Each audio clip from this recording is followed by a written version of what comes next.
নেতা গড়ার কারিগর বিএনপির ভাইস চেয়ারম্যান সাবেক মন্ত্রী বীর মুক্তিযোদ্ধা আব্দুল্লাহ আল নোমানের মৃত্যুতে শোককে শক্তিতে রূপান্তর করে সকল ভেদাভেদ ভুলে গিয়ে দেশ ও জনগণের কল্যাণে সকল নেতাকর্মীদেরকে ঐক্যবদ্ধ থাকার আহ্বান জানিয়েছেন সিটি মেয়র ও চট্টগ্রাম মহানগর বিএনপির সাবেক সভাপতি ডাক্তার শাহাদাত হোসেন।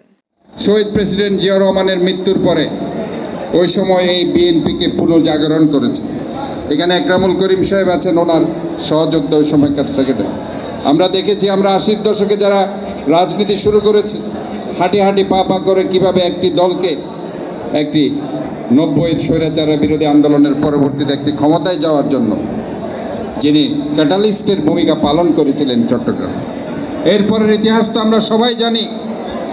কাজে আমরা মনে করি আজকে এই দিনে ওনাকে শুধু স্মরণ করলে চলবে না, প্রতিদিনে আপনারা ওনাকে স্মরণ করবেন। নামাজে আমি যে কথাটি বলেছি, তাহলেই আব্দুল্লাহ আল নোমানকে আমাদের পরিপূর্ণ।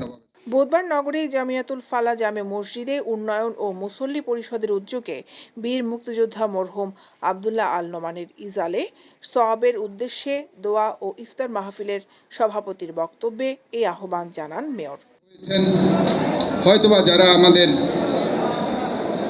তড়িৎ গতিতে প্রোগ্রামটি এই সময় বিএনপির ভাইস চেয়ারম্যান সাবেক মন্ত্রী বীর মুক্তিযোদ্ধা মরহুম আব্দুল্লাহ আল নোমানের ছেলে সাঈদ আল নোমানকে উদ্দেশ্য করে সিটি মেয়র বলেন, বাবার মতো সে যেন নেতাকর্মীদের পাশে থাকে, সুখে দুঃখে সকলের খোঁজ খবর রাখে। উক্ত দোয়া মাহফিলে উপস্থিত ছিলেন মহানগর বিএনপির সাবেক বর্তমান নেতৃবৃন্দ ও অঙ্গ সংগঠনের অসংখ্য নেতাকর্মীরা।